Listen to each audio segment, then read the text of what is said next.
Hello and welcome to another episode of today's Conversations on Leadership. I'm your host, Dr. Gilles LaMarche, and I'm thrilled to have a gentleman that I have not had the opportunity to meet until today, but I've read great things about him. So let me tell you about our guest today. Dr. Herman J. Glass II, owner and director of Glass Chiropractic Health Plaza since 1985, was the first Black chiropractor appointed to the Michigan Cancer Foundation, to the foundation board. He operates the tri-specialty medical facility, including chiropractic, weight management, and holistic health in Detroit, Michigan. Dr. Glass is an independent medical examiner consultant with the American Medical Evaluation Company and Phoenix Evaluation Company. He volunteers at the Agape House Free Medical Clinic and is a founding and active member of the Glass Scholarship Foundation in honor of his mother, Elizabeth Boots Copeland Glass, serving troubled and at-risk youth to excel to college. He is a member of the American Heart Association, the American Black Chiropractors Association, who recognized him as Chiropractor of the Year. He also served that organization as president for 3 years. He is also a member of the Michigan Cancer Foundation, Oakland University Alumni Association, Oakland University Black Alumni Association, Wall Street Incorporated, Cotillion Club, and NAWCP member for life. Dr. Glass instructs in anatomy and physiology at Detroit Career Development Center, and since 1985 has been adjunct professor at Texas Chiropractic College. Historic accomplishments include Governor James Blanchard's appointment of Dr. Glass to the State Board of Examiners from February 1988 to January 1992, and his reappointment in February of 1992 to February of 1996 by Governor John Engler. So please welcome Dr. Glass. I'm so happy to have you with us today. And I know that you will share some great insights on leadership with our listeners. So welcome. Thank you, Dr. Lachey. Thank you for having me today. It's a pleasure to have you. So let's get into our first question. And, leadership is such a broad topic. And I find that every guest that comes on our podcast has a different slant, but all of it together really enhances our audience's ability to truly become leaders. So from your perspective and your development in leadership, can you name a person or describe a person that had a huge impact on helping you develop a leader, maybe someone that mentored you, someone that supported you, and how did that person impact your life? Well, it's actually twofold. I have a family member and then one chiropractor mentor that helped me develop to who I am today.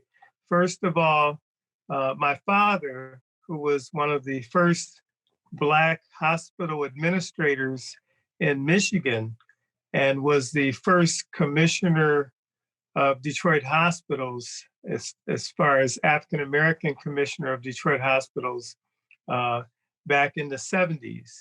My whole family, traditionally medicine, MD, DDS, dentist. So I was, when I mentioned chiropractic back in 1979 and going to Life College at that time, my dad sent over a couple of the members of the family who were very large medical practices, my cousin, chief anesthesiologist at the hospital. And they came to me and said, well, your grades are good enough. You can get into med school and we got the connections. I said, no, this is what I want to do. And to make a short story, my mom, who was an administrator at Oakland University, she was the only one that really did research back in the 79 on chiropractic, and then informed me of how the profession is and how it's evolved even at that point, and was very knowledgeable and encouraged me to go against the grain of my family, because my dad had been a big hospital guy for years. And then, of course, all of them became patients after I matriculated and became licensed.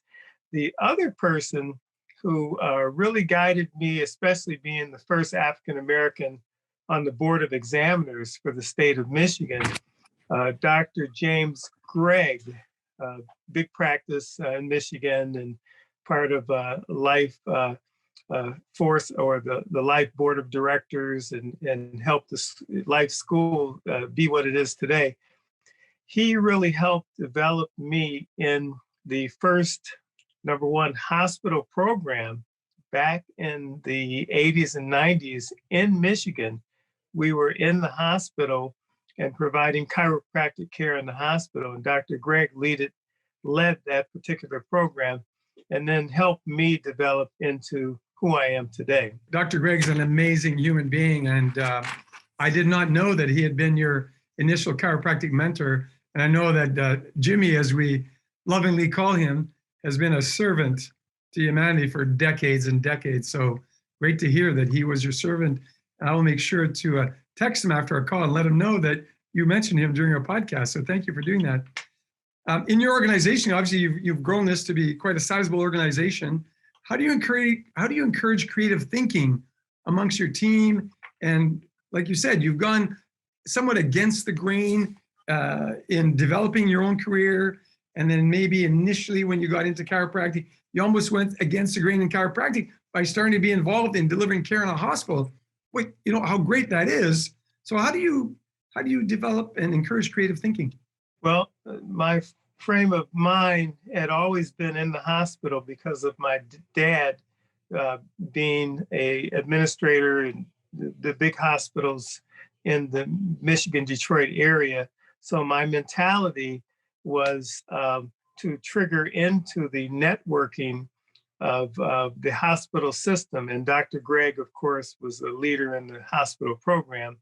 And then with my practice, being able to network with the physicians and other practices to get so many referrals that some of the chiropractors had just left aside. They did not want to collaborate with some of the medical doctors. But one of the big things I want to mention is the student ABCA, American Black Chiropractors Association. I'm one of the founding members. We were at Life University, and a few of the African American students heard about some of the meeting happening in St. Louis with some of the African American chiropractors. So we loaded up into my Toyota, and another guy had a Volkswagen. And as students, a few of us drove from Atlanta to St. Louis, and we were able to become the founding members of the student ABCA.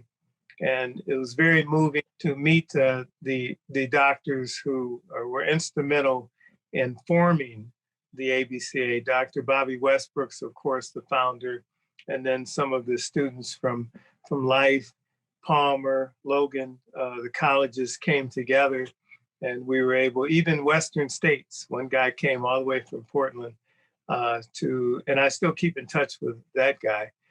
He was the first African-American chiropractor up in Portland, Oregon. But anyway, it just bringing the emphasis of founding a student organization and then becoming back that next year as a doctor, and then chair of the ABCA convention in Detroit one year, which I was really proud of, back in 1987, and then becoming the president of the ABCA and being able to lead the organization for 3 years and trying to set a tone of what the organization has developed into now. So you mentioned networking a while ago. What's your secret about creating a great network or engaging in network type of relationships? I think that could be a great segue into our conversation for our listeners. You know, some people sometimes a little bit shy, but the reality is that building a network is of utmost importance. How do you build your network? How do you maintain your network? Just going back to my, original part in my practice, buying a building, a 3,000 square foot building back in '85, and being on the same corner for all these years. But when I came into this building, I originally had developed just 1/3 of the building for chiropractic, and I put in 2 dental operatories, put in podiatric suite. And so I was able to have a dentist and a podiatrist in for about the first 10 years. And of course, they paid off my building. But the networking part came from my father, who had all the networks of the medical community. And I am a junior. I'm named after my dad. So I was able to piggyback on his name and his reputation. And he lasted, we had his home going. He made it to 88 years old, but he was really great in evolving and helping me with the networking. But what I'd like to give to some of the young doctors out there, don't be afraid to network in all the organizations in your community.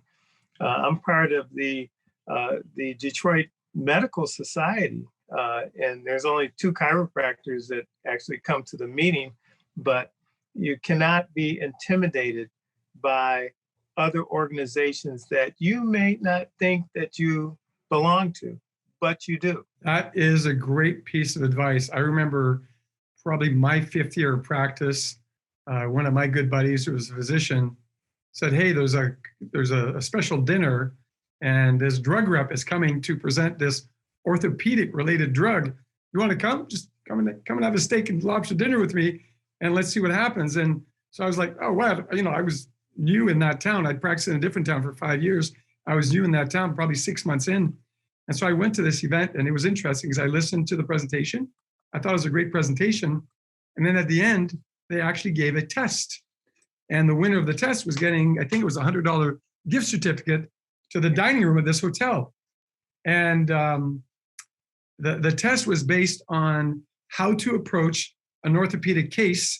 And they gave 13 steps. And they asked us to align the steps and what should you do first, all the way to what you should do last. Well, of course, 13 was surgery.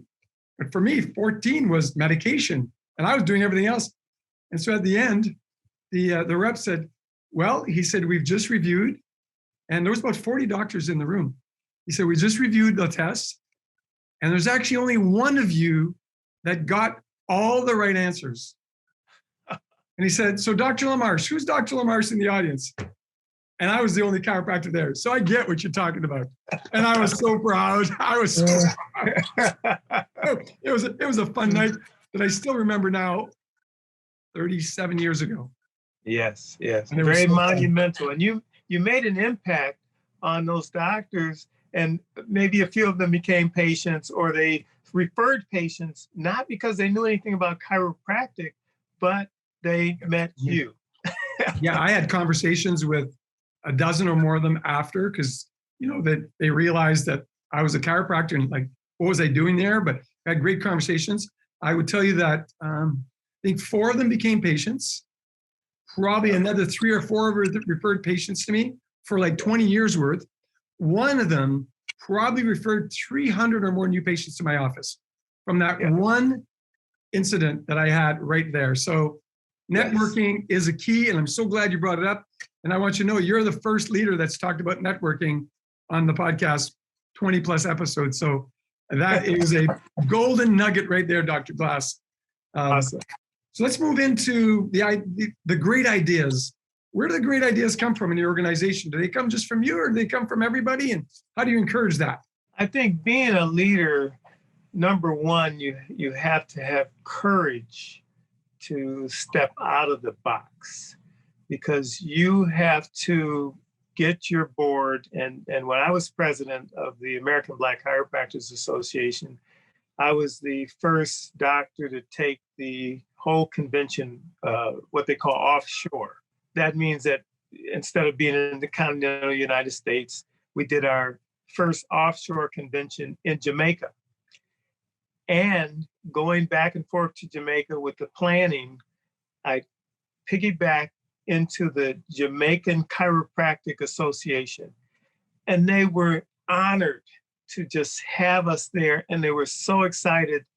There was only a handful of chiropractors, on the island and in that organization, but they were just totally, it was awesome. It was just such a great feeling, and have our group get offshore.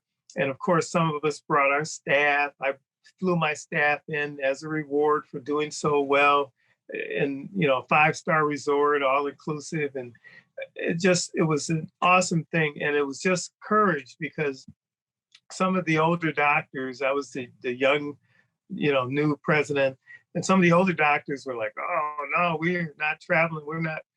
But most of them came anyway. And then the few that did not come heard about how much fun this was, and a little courage from me in pushing the group to do that. We've gone to other islands in Puerto Rico and everything else with our national association. So I think a lot of it has to do with courage, being a leader, and being able to bring your board together to work together. If they work together, the ideas just flow. Yeah, you know, when people talk about working together, I always remember the acronym for the word team, right? Together, everyone achieves more. If we're going to do something, we must lead, and then we've got to create that philosophy or that culture of team approach to everything that we do. So thank you for sharing that as well. So we're about at the end of our time, Dr. Glass. Any closing comments for our audience today? Yeah, I would like to say how much pleasure I have in referring students. I have a young lady now, Brittany Davis, who's a new enrollee that I sponsored down. And she was in med school for, I think, a year and a half, and got a little discouraged, came to me and said, I want to pursue chiropractic. So I hooked her up and got her in, and she's matriculating now, first year of the program. And I'm so proud of her. So, you know, encouraging the students, and we have a lot of alumni who encourage the students, you know, down to Life University. It is the most diverse university in the chiropractic profession, I must say. And diversity is the key to the future. Diversity for our whole profession is the key. I agree with you 100%. Diversity is the key. It is a major initiative of our president, Dr. Rob Scott. As you know, when you come on campus, not only do we have a diverse student body, we've got a diverse faculty, we have diverse staff. And I think, to me, that is the sweetest, because everybody brings so much value from their upbringing, so much value from their culture. When we put it all together, we create this mosaic of tremendous human activity and human empowerment and human support. So thank you for being one of those great Life University supporters. Thank you for making Life University proud as an alumni.